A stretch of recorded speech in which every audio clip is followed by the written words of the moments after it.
Bonjour à toutes et bonjour à tous. J'espère que vous allez bien. Je suis ravie de vous retrouver en cette période de fête de Noël qui approche. Voilà, les jours baissent et bientôt, eh bien, nous serons au solstice d'hiver. À partir de ce moment-là, les jours vont de nouveau augmenter. Voilà, c'est une période un peu particulière. Mais que j'apprécie beaucoup. C'est la période où on peut hiberner. Alors, en parlant d'hibernation, ça n'a pas de lien, bien sûr. Donc, j'ai le grand plaisir de vous présenter le grand jeu de Mademoiselle Lenormand par Carole Sédillot et Chantal Frelot aux éditions Grancher avec le livre qui est sorti donc en même temps. Et vous allez voir, c'est une mine d'or pour qui veut apprendre à travailler avec le grand jeu de Mademoiselle Lenormand. Donc c'est vrai que c'est un jeu qui est un peu complexe parce qu'il regorge de beaucoup de symboles et de phases de lecture, mais vous allez voir avec le livre, cela va éclairer votre vision des choses. Je parle en connaissance de cause parce que on m'avait offert le petit Lenormand il y a longtemps et j'avais trouvé chez un bouquiniste le livre du grand jeu, et à l'époque j'avais pas fait le lien. Pour moi Lenormand c'était la même chose, et en fait je m'étais rendu compte que non, et en fait les livres sont, enfin le livre que j'avais trouvé chez un bouquiniste était je trouve très bien expliqué. Je crois que je vous en avais parlé dans d'autres vidéos. Et c'est vrai qu'on n'en trouvait pas, on ne trouvait aucun livre qui pouvait expliquer eh bien, ce qu'on pouvait trouver dans les cartes du grand jeu. Et vous allez voir, celui-ci est vraiment très complet. On va découvrir tout ceci. Alors, pour vous qui passez par là, qui ne savez pas comment voilà, je fonctionne, sachez qu'à la fin de chaque vidéo, je vais faire un tirage à deux choix. Justement en m'appuyant à la fois bien sûr sur mes ressentis, mais surtout en m'appuyant sur ce qu'il y a écrit dans le livre, puisque voilà, ça vous permettra de voir comment, enfin ce que vous pouvez trouver dans le livre, et si vous allez pouvoir travailler avec, si ça correspond à ce que vous recherchez. Voilà l'objectif un peu de tout ça. Donc on va commencer, je vais commencer par vous présenter le jeu, pas tout, hein, mais pas tout le jeu entier, ainsi que le livret qu'il y a avec le grand jeu, puisqu'il y a un livret, hein. Voilà, déjà vous pouvez commencer aussi à travailler avec le livret, et ensuite on regardera eh bien, le livre qui est vraiment super complet. Alors, pour commencer, donc, le grand jeu de Mademoiselle Lenormand, il y a 54 cartes qui s'appuient sur la cartomancie aussi, hein, traditionnelle. Donc, il y a une approche de la cartomancie traditionnelle. Donc, dans le coffret du jeu, vous allez trouver les cartes avec un dos qui est violet. Je trouve qu'il est très joli. Les bordures sont neutres. Et voilà, là, vous allez avoir les illustrations qui sont basées sur les illustrations originales, en fait. Ça peut être été retravaillé à l'aquarelle, on dirait, ou en peinture. Mais c'est vraiment, voilà, les illustrations que l'on trouvait au départ. Donc, ce qu'il faut savoir, c'est qu'en fait, ce n'est pas Mademoiselle Lenormand qui a créé ce jeu, mais par contre, il a été créé à partir de ses écrits. Voilà, vous découvrez tout ceci dans le livre d'ailleurs. Donc là, vous avez un pochon violet qui est magnifique. Et un satin violet. Et donc le livret. Livret que voici. Voilà, donc dans le livret, vous trouvez l'interprétation des cartes, mais uniquement pour l'illustration centrale. Donc, ce qu'il faut savoir, c'est que pour chaque carte du Grand Lenormand, vous avez ici une illustration centrale, non, ici plutôt, là c'est la constellation. Donc, l'illustration centrale, elle se base sur l'histoire d'Ulysse, en fait. Et ensuite, la carte est divisée donc en plusieurs zones, on dirait. Donc il y a la zone centrale ici avec l'illustration principale, des fleurs avec la signification des fleurs, deux petites illustrations qui ont un sens, c'est-à-dire on les utilise, on les lit en fonction de leur position dans le tirage, les cartes qui les suivent. Et ensuite, vous avez la carte de cartomancie et des cartes ici avec des lettres. Donc parfois, vous avez des lettres, parfois vous avez des figures de géomancie. Et là, vous avez aussi des constellations parfois. Voilà, donc vous voyez qu'au niveau du symbolisme, vous avez la cartomancie, les lettres, la géomancie, le symbolisme lié à l'histoire d'Ulysse, le symbolisme des plantes et ensuite donc les petites illustrations. Donc vous avez énormément de pistes de lecture, je dirais, et ce qui fait, c'est la richesse de ce jeu aussi, c'est qu'il peut y avoir des choses qui vous parleront plus que d'autres. Si par exemple, eh bien, vous ne connaissez pas bien l'histoire d'Ulysse et que vous n'arrivez pas à rentrer dedans pour la symbolique, vous pouvez vous appuyer sur d'autres symboles, la cartomancie, la signification des lettres. Enfin, vous allez voir, on va découvrir tout ceci. Donc tout ça pour vous dire que dans le livret, voilà, vous avez donc la carte de cartomancie, l'illustration de l'histoire d'Ulysse. Et donc vous avez un petit résumé de l'histoire. Et ensuite, vous avez la signification. Donc par exemple, pour le 10 de trèfle, on nous parle d'Ulysse et Diomède qui volent les chevaux de Rhésus à travers un camp ennemi et marchent sur les morts. Alors la signification, quelles que soient les difficultés, pour vaincre tous les obstacles, le sang-froid, le courage et la présence d'esprit sont nécessaires. Au combat succédera la victoire. Voilà. Donc c'est vraiment, vraiment sympa dans voilà, la manière de l'aborder. Alors après, vous avez aussi d'autres interprétations, par exemple le valet de pique. Ici, vous avez un philosophe, une balance à la main, pèse des matières. Donc vous avez aussi une approche de l'alchimie. Vous avez pas mal de figures alchimiques qui seront abordées. En sachant que les cartes sont constituées en fonction de différents qu'ils appellent secteurs. Donc il y en a, si ma mémoire est bonne, on va regarder parce que là de mémoire je ne me rappelle plus. Je vous dirai ça avec le livre. C'est pas un jeu que je connais très bien, je l'utilise peu parce qu'il est assez difficile. Voilà, le 5e secteur, l'ordre des temps. Vous avez 5 secteurs. Donc, à la fin du livret, une petite présentation, un exemple de tirage, déjà, un tirage en croix. Voilà.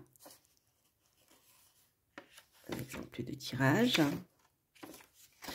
Donc, le livret est succinct, hein, mais vous avez déjà pas mal d'informations. Un conseil sur l'art du tirage.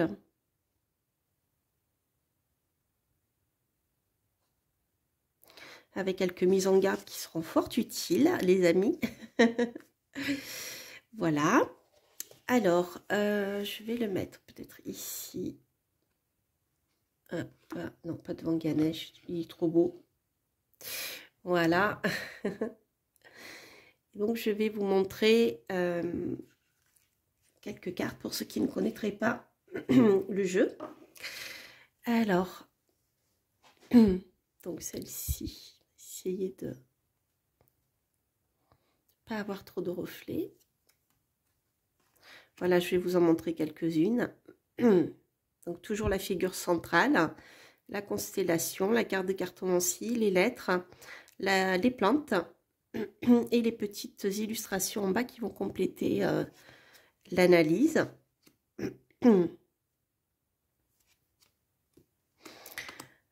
Donc après, on verra ensemble hein, le contenu du livre avec les secteurs. Vous voyez, les petites illustrations sont parlantes. Vous avez ici quelqu'un qui est en prison, des informations, des discussions. Alors c'est vrai que les illustrations sont assez anciennes dans le sens où elles se réfèrent à l'histoire, à des périodes historiques. Donc là, je suppose que nous avons un religieux et puis un prince, enfin quelqu'un quelqu'un de noble ou en tout cas proche des nobles. Donc on voit ici qu'il y a comme une entente entre les deux. Donc c'est vrai que ce qui est difficile dans ce jeu, c'est se détacher, comment dire, de ces images qui font référence à l'histoire, enfin des choses plus anciennes, et comprendre ce qui se passe pour l'adapter à notre signification, voilà, présente. Donc là, vous voyez, vous avez et la lettre et la figure de géomancie qui est ici.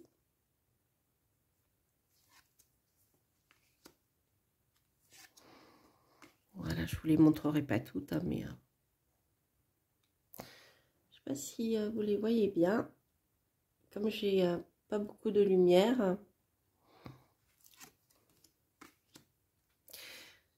Voilà, voilà, c'est ce type de carte. Donc, je ne vais pas toutes vous les montrer.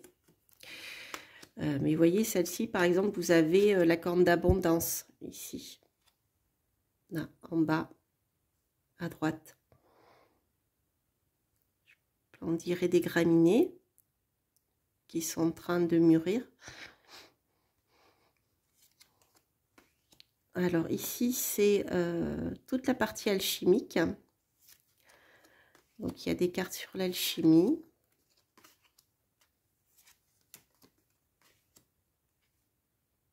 Celle-ci aussi.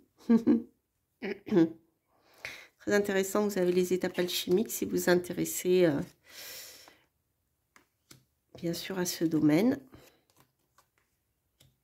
Voilà, donc je ne vais pas toutes vous les montrer parce qu'on a beaucoup de choses à voir. Je ne voudrais pas que la vidéo soit trop longue, surtout je voudrais vous faire un tirage.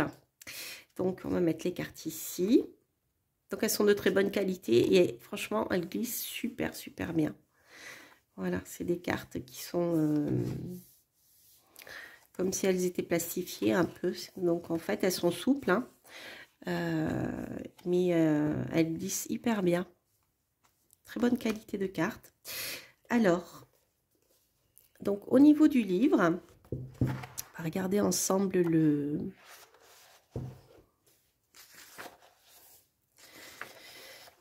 sommaire. Donc il est à la fin. Donc ici vous avez Carole Célio et Chantal Frelot.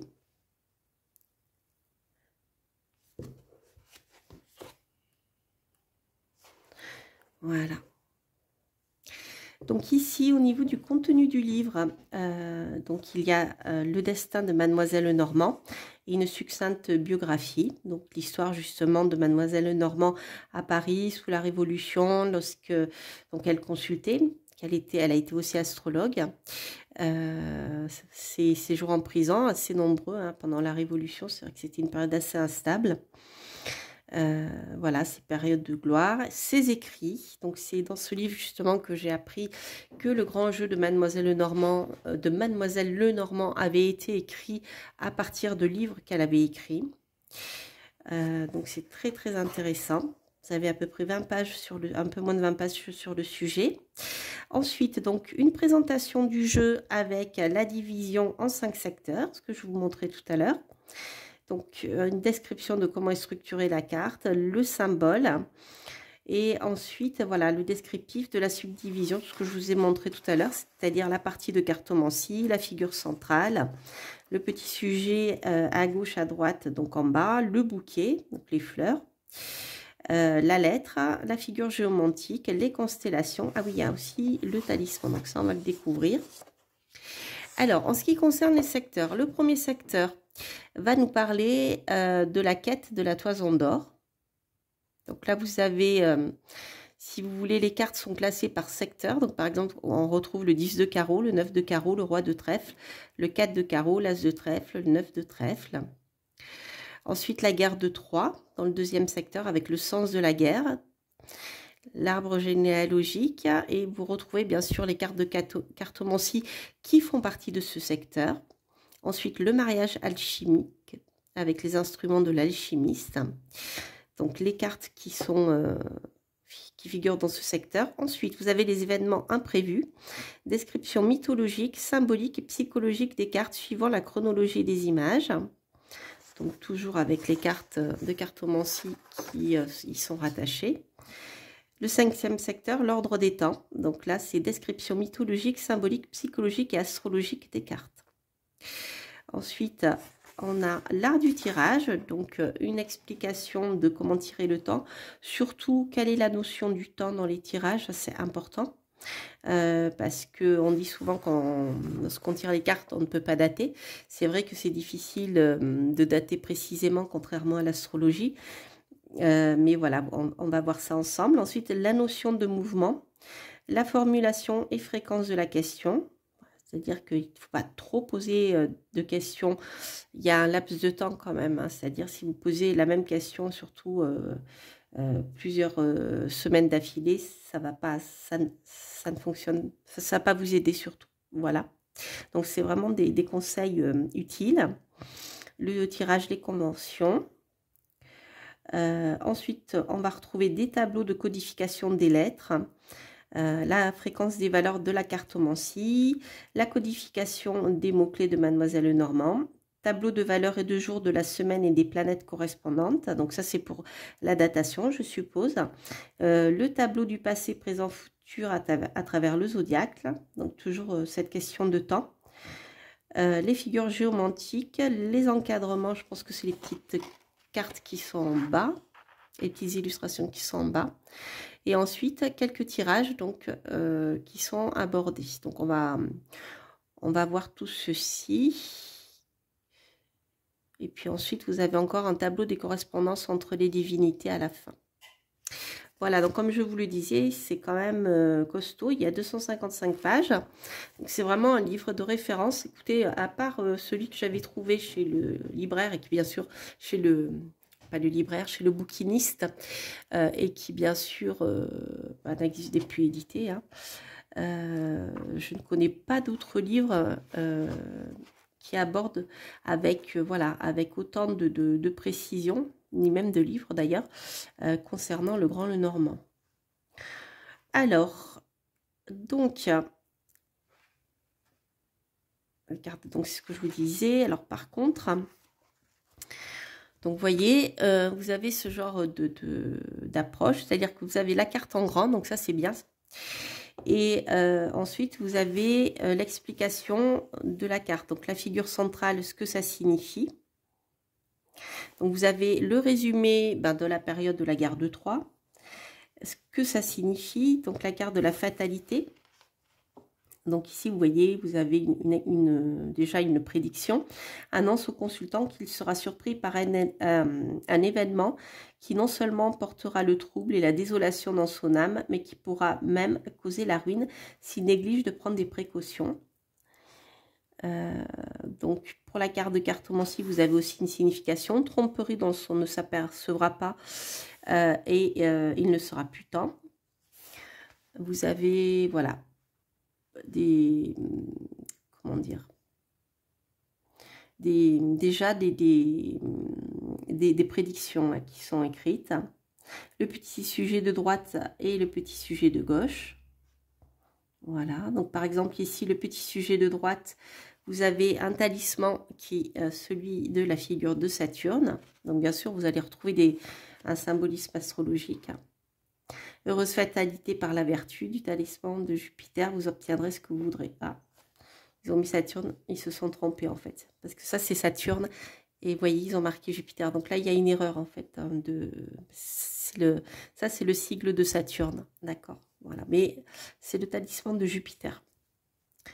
Donc il y a eu une inversion. Vous avez ici en bas la synthèse générale. Donc ça, c'est bien aussi. Donc voilà, lorsque je vous ferai un tirage, je vous lirai ce qu'il y a marqué ici dans le livre. Ensuite, donc qu'est-ce que c'est? Donc là, on a voilà les événements imprévus. Donc ici, vous avez une approche de chaque secteur avec l'explication de voilà ce que vous pouvez y trouver. Donc ça, c'est important. Avec des citations, vous voyez, on rencontre souvent sa destinée par des chemins qu'on prend pour l'éviter. Ça, c'est Jean de La Fontaine, figurez-vous, qui a écrit ça. Je suis assez d'accord avec lui. Ouais, c'est ça. C'est-à-dire, quoi que vous fassiez, de toute manière, voilà. Il y a quand même une destinée. C'est intéressant. Ça me fait penser à un pose illustration de l'oracle de Béline. Vous voyez, l'aigle qui enlève le crapaud. Voilà. Donc ça, c'est les cartes qui se trouvent dans ce secteur, hein, qui sont détaillées. Donc je suppose que c'est la même chose par secteur. On va voir. Hop, premier secteur. Voilà, donc vous avez des citations, c'est super intéressant. Voilà, c'est ça. Donc vous allez trouver toutes les cartes et l'histoire qui s'y rapporte. Donc si vous ne connaissez pas, eh bien, Ulysse et toute cette mythologie, vraiment, vous allez apprendre plein de choses parce que c'est tout, c'est vraiment tout détaillé. Les grandes périodes sont détaillées, en tout cas les grandes périodes qui sont abordées dans les cartes. Voilà. C'est vraiment un livre de référence. Ça, c'est pas un livre que l'on feuillette, c'est un livre que l'on s'approprie, hein. Il y a vraiment du contenu. Voilà, donc c'est vraiment, je dirais, un bon ouvrage pour comprendre cet oracle. Alors, je voulais vous montrer les tableaux parce que je trouve qu'ils sont riches d'enseignements. Je crois qu'ils sont à la fin. Voilà. Non, on a encore pas.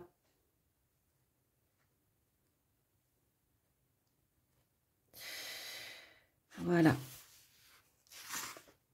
Donc ici, vous avez évoqué l'art du tirage, comment se préparer, la notion du temps.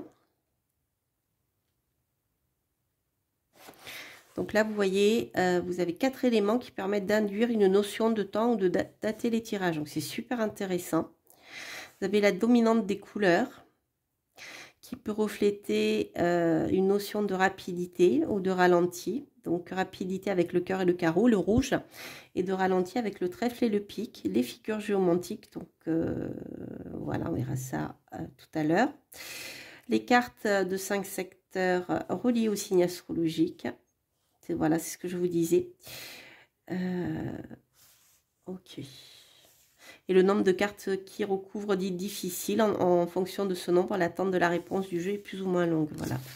Oui, c'est vrai que lorsque vous avez des tirages qui coulent de source, on comprend que les choses, justement, coulent de source, qu'il n'y a pas de retard imprévu.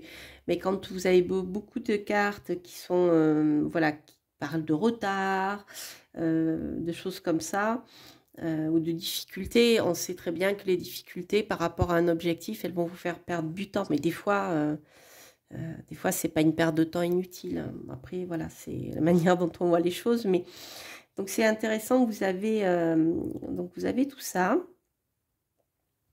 Les notions de mouvement, donc ce qui va concerner des voyages ou des changements. Ça, on est vraiment dans la cartomancie traditionnelle, vous voyez, avec le 10 de carreau, qui va nous parler de voyage, hein, de changement. Le 10 de cœur, enfin tous les 10, hein, le 10 de trèfle, donc plus pour la matérialité, le 10 de cœur, plus le changement affectif, et le 10 de pique.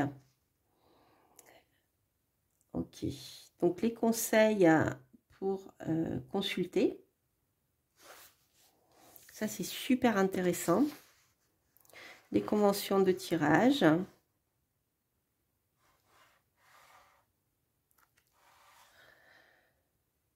Et voilà, donc là, vous avez ici les tableaux.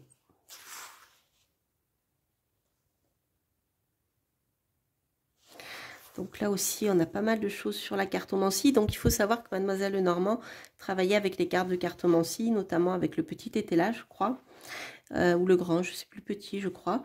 Et donc vous voyez, par exemple, si vous avez plusieurs as, vous avez ici, elle parle de 3 cartes minimum. Par exemple, si vous avez 3 as, cela va vous parler de réussite, de jeu protégé très favorable. Si vous en avez moins, potentiel présent mais inexploité, c'est-à-dire que ben voilà, il y aura peut-être encore des choses à faire pour faire évoluer la situation. Donc ça, c'est super intéressant. C'est vraiment, c'est un jeu qui est d'une richesse phénoménale, je dirais, et ça vaut vraiment la peine de, enfin, si vous voulez vous y pencher hein, pour apprendre à l'utiliser. Franchement, je trouve que ce livre est vraiment bien fait. La codification des lettres aussi. Des mots-clés.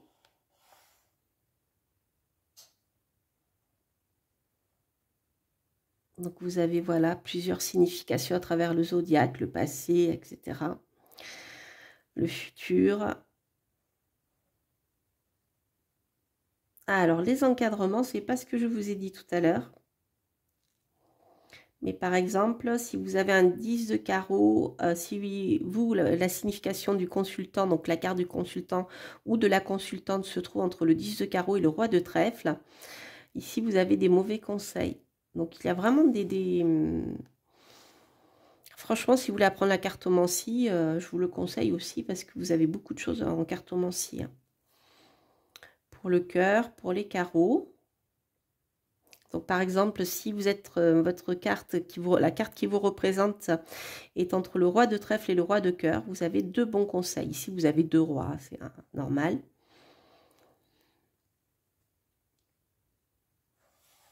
Très, très intéressant. Donc là, ici, la signification des figures géomantiques. Favorable, défavorable. Alors là, elle utilise les figures géomantiques.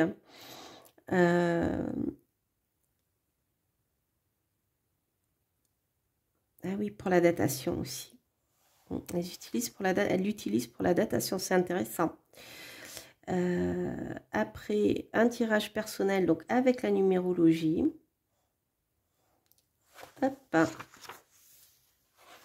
Comment faire un tirage pour un absent? Donc, vous voyez, Mademoiselle Lenormand utilise les chiffres en lien, donc on est dans la numérologie, avec les lettres. Ouais, et encore... Donc, je crois qu'on doit avoir un tableau, hein, on l'a passé, vous voyez, où il y avait... Alors, ouais, c'est pas... c'est l'alphabet de Pythagore, là, a priori, d'après ce qu'il est écrit. Donc, par exemple, A, c'est le 1, B, c'est le 2. On n'est pas, vous voyez, dans les lettres et la numérologie traditionnelle, je crois. Ou alors, je me trompe. À vérifier. Hein. P, vous avez 77. U, vous avez 9. À voir, ouais. Donc, ouais, vous avez des tirages qui, vous voyez, qui utilisent ceci. Tirage pour un absent, donc toujours la même chose, vous faites des réductions en fait, hein, les réductions pour arriver, ouais.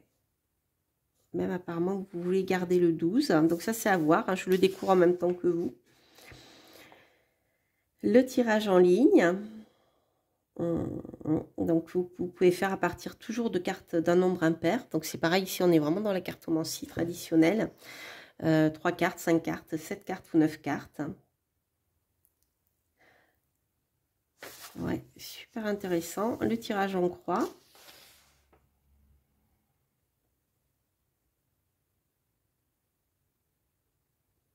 Donc ici, ce qui est intéressant, c'est que vous avez un tirage et vous avez ensuite l'interprétation.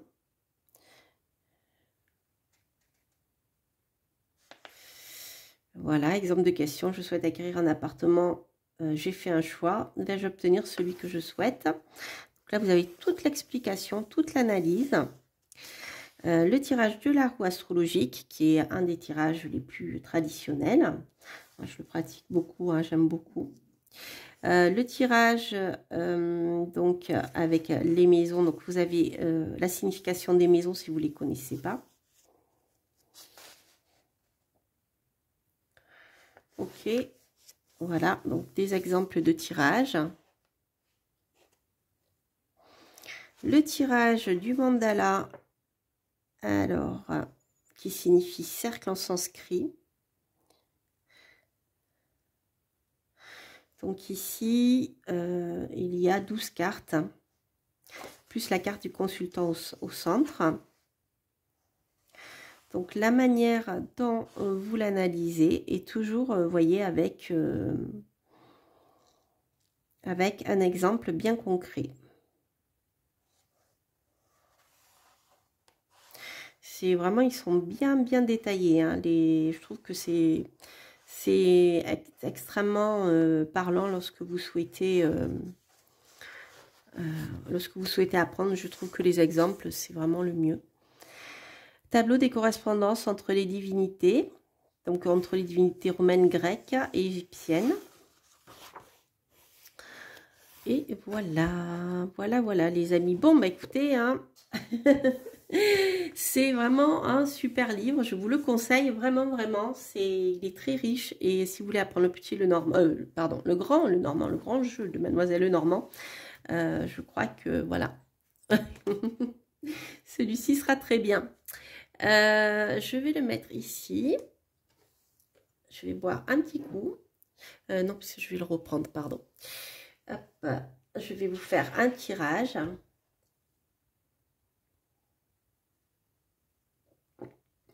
Voilà. Donc, je vais vous faire un tirage. Et ce que je vais faire, je vais lire ce qu'il y a écrit dans le grand livre. Donc, vous avez le choix entre le petit bout foncé et le petit bout clair. Donc désolé, j'ai pas mes ganèches, j'ai pas encore tout déménagé. Ils sont pas avec moi, je les aurais bien pris ce soir. Donc vous aurez le petit bout noir, le petit bout clair. Donc si vous avez deux questions, vous pouvez poser une question par hibou. Si vous avez une seule question, eh bien vous choisissez un seul hibou. Puis si jamais vous voyez que ça ne répond pas à votre question, n'hésitez pas, pour la question que vous avez choisie, et n'hésitez pas à écouter l'autre tirage. Alors, allez, c'est parti. Donc le jeu est vraiment génial, il est super bien. Même si vous souhaitez, vous voyez, mélanger, j'ai pas essayé encore, mais mélanger les cartes comme si elles sont souples, elles sont épaisses, elles sont suffisamment épaisses pour être résistantes, mais elles sont souples. Donc c'est-à-dire que voilà, vous pouvez tout à fait brasser les cartes comme ceci. Voilà, d'ailleurs on va faire comme ça parce que ça les brassera mieux. Allez, c'est parti. On va commencer par le hibou sombre. Et après, on continuera par le hibou clair. Allez. Hop. Et hop. Allez, c'est parti. Pour vous qui avez choisi le hibou clair. Donc, ici, nous avons... donc le valet de pique. Alors, on va regarder. Il faut que je le trouve. Alors, ce qui est un peu difficile avec le grand, le normand, c'est que comme les cartes sont classées par secteur, elles ne sont pas classées par ordre alphabétique. Donc, ça peut être, je pense, un peu long. Mais bon, à chercher. Mais vous avez ici, vous voyez les cartes avec la page. Voilà, je ne sais pas si vous voyez bien. Voilà. Alors, on va chercher notre valet de pique. C'est que comme ça, en fait, qu'on va pouvoir se repérer. Alors, je suppose qu'on est plutôt chez l'alchimiste ici. Ah non, on est dans l'ordre des temps. Alors, valet de pique, 202, page 202. Qu'est-ce qu'elle nous dit? Page 202, voilà. Vous voyez, vous avez cette magnifique carte. Comme ça, vous allez la voir en grand. Alors ici, on a un philosophe avec une balance à la main, occupé à peser les matières. Ici, au niveau du temps, ça nous parle d'un futur. Le point cardinal est. Je vous le dis parce que en fonction de votre question, ça peut peut-être vous parler. Alors, le signe du zodiaque en relation avec la santé. Alors, la 7e carte de ce secteur emprunte au signe de la balance qu'elle représente le genre masculin et indique les mots de lumbago et de rein. Alors, ici, oui, on est au niveau du dos et également, bien sûr, de tout ce qui est vessie. Vous voyez ce secteur-là, tout ce qui est urinaire, en fait. Et les ovaires aussi. Je complète avec la balance. Alors, au niveau de la cartomancie, homme de savoir instruit sur les lois de toute affaire de justice, constellation, des Gémeaux, qui nous parle, et Persée, hein, et qui nous parle d'issue heureuse d'une affaire judiciaire.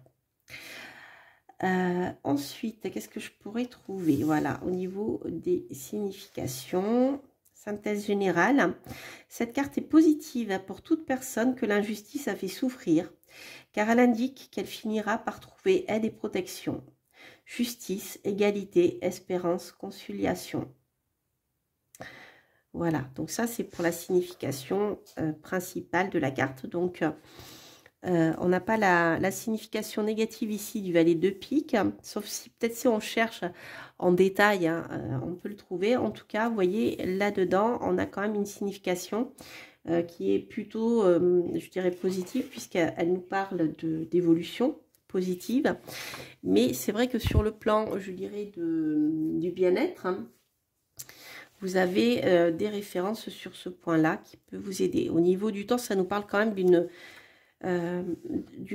comment dire, d'une résolution, donc voire d'une protection, mais qui peut prendre un peu de temps puisqu'on est dans le futur ici. Si je regarde dans le livret, on va regarder dans le livret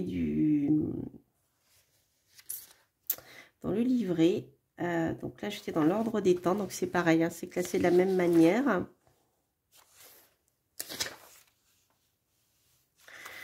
Le valet de pique, elle est ici. Alors, ici, on nous dit carte positive pour toute personne que l'injustice a fait souffrir. Donc, c'est la même chose, vous voyez. Donc, on retrouve, bien sûr, les correspondances anatomiques. Vous voyez, les reins, la vessie. Hein. Avec aussi, voilà, la correspondance astrologique, la balance. Voilà les amis, bon c'est vrai que c'est un peu succinct hein, au niveau de l'explication parce que là on a une carte normalement, voilà avec le grand jeu on utilise plusieurs cartes et c'est on l'analyse avec les symboles en bas et autres. Mais là c'est vrai que je ne pourrais pas faire rentrer trop dans les détails, ça prendrait trop de temps. Mais déjà vous avez, vous voyez, une tonalité qui est intéressante. Donc pour... vous qui avez choisi le hibou, ici on trouve le roi de trèfle. Alors, le roi de trèfle. Le roi de trèfle, apparemment, on est dans les dans un autre secteur.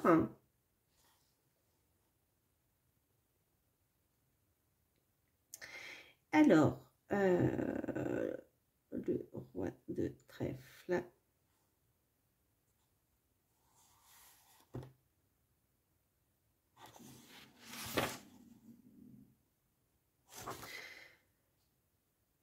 Alors, premier secteur, je l'ai passé. Voilà, il est dans le premier secteur, donc page 50.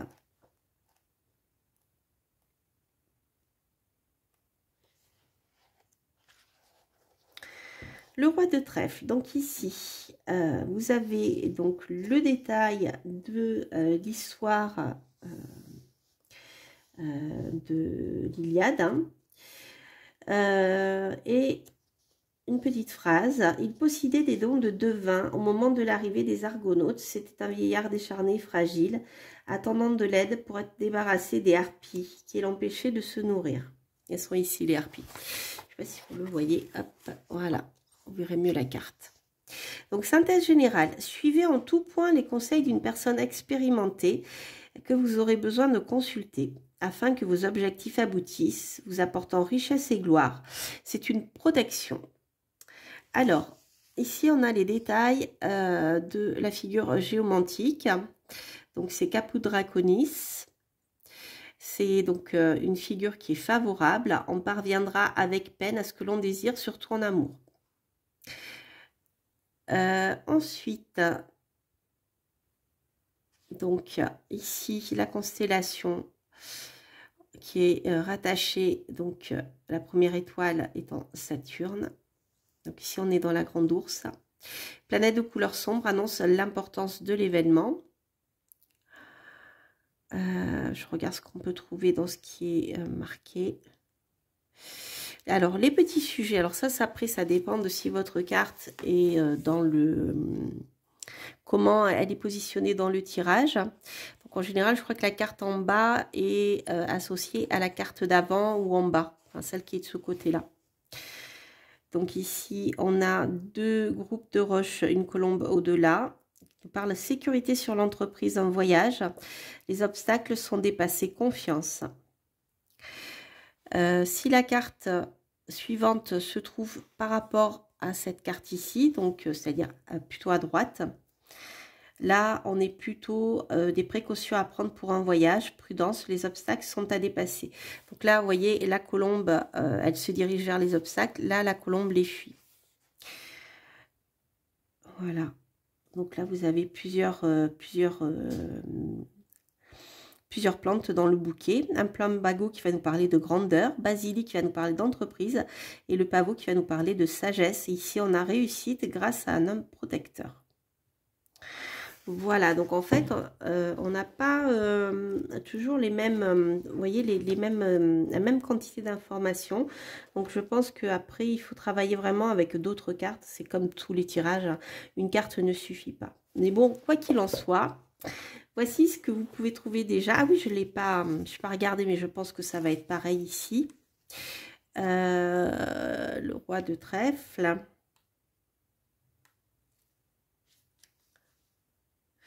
Donc, vous avez voilà l'explication de tout à l'heure. C'est bien ça. Suivez les conseils d'un homme expérimenté et de confiance. Donc, tout ça, de toute manière, c'est le roi de trèfle. Un homme expérimenté et de confiance, afin que vos objectifs aboutissent, vous apportant le succès et la prospérité. Soutint mon conseil et protection. Voilà. Voilà les amis. Donc après avec les tableaux, vous aurez toutes les informations supplémentaires. Là par exemple, si vous voulez avoir des informations concernant la durée, et bien pour cette figure de géomancie, donc le roi de trèfle, hein, on la retrouve ici. Donc c'est Caput Draconis, la tête du dragon. Vous avez août, décembre et jeudi, et une durée assez grande de 9 mois. Ensuite, au niveau des lettres, donc c'est pareil, hein, vous avez des significations. Donc là, c'est un peu complexe, il faut rentrer dedans. Et voilà. Donc déjà, vous avez pas mal d'informations, hein. Voilà les amis. Je crois que je ne vous ai pas lu pour le premier tirage. Je vais y revenir. Pour le roi de pique, je ne vous ai pas lu la fleur, mais je crois qu'il n'y avait pas d'information. Enfin, la fleur, le bouquet. Je vais y revenir quand même, hein, sur le premier tirage. Parce que me semblait un peu succinct. Alors, hop, donc on était dans le secteur du temps. L'ordre du temps, l'ordre des temps. Donc on a le valet de pique, page 202.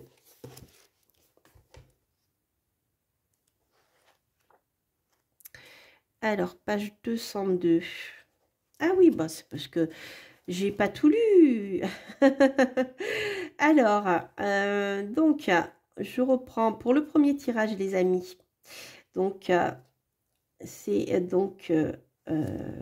cette carte est positive pour toute personne que l'injustice a fait souffrir, car elle indique qu'elle finira par trouver aide et protection, justice, égalité, espérance et conciliation. Donc ça, c'est ce que je vous avais dit tout à l'heure. Donc le secteur, c'est le secteur de la balance, donc les reins, la vessie, etc. Les ovaires aussi, je crois. Ensuite, vous avez le bouquet qui nous parle. Donc vous avez dans le bouquet la Véronique et la Giroflée, qui sont ici. Donc, la Véronique nous parle de quelque chose de sublime. La Giroflée nous parle de leçon. Il y a la Pervenche aussi qui nous parle de première faute. La synthèse des sentiments protégés. Le petit sujet de droite vous parle de récrimination sans résultat. Alors que le sujet de gauche nous parle ici d'un accord. Vous voyez, ici, on a bien le lien avec quelque chose... voilà, quelque chose qui peut être injuste. Après, tout dépend les cartes que vous avez à côté. Voilà. Et la constellation nous parle d'issue, voilà, heureuse d'une affaire judiciaire. Parfait. Donc, c'est vraiment, vraiment, vraiment intéressant, quoi. Vous voyez, déjà, avec une carte, on a quand même pas mal d'informations. Et voilà, voilà. Voilà les amis. Bah, écoutez, j'espère que ce tirage, et puis que cette review du livre Le grand jeu de Mademoiselle Lenormand par Carole Célio, Chantal Frelot, aux éditions Grancher du groupe Pictos, ainsi que le coffret. Voilà, voilà, que voici, vous aura plu. En tout cas, je vous souhaite de passer de belles fêtes de fin d'année. Vous voyez, j'ai retrouvé un tapis, même 2 tapis, pour cette nouvelle année qui approche. Hein. Et en tout cas, après le solstice, hein, à partir du 21 décembre, à partir du solstice, c'était le nouvel an païen, enfin le nouvel an, voilà, c'est ça, le passage au soleil qui revenait. Et voilà, donc je vous souhaite, en fonction de vos, comment dire, de vos traditions, je vous souhaite en tout cas de passer une belle période. Et je vous dis à très très bientôt pour de prochaines aventures. Et n'hésitez pas en tout cas à regarder les prédictions que j'ai fait pour l'année à venir. Elles sont pas mal. Elles sont intéressantes. Je dirais, on apprend pas mal de choses. Je vous embrasse et je vous dis à très bientôt pour de prochaines aventures. Portez-vous bien. Bye bye.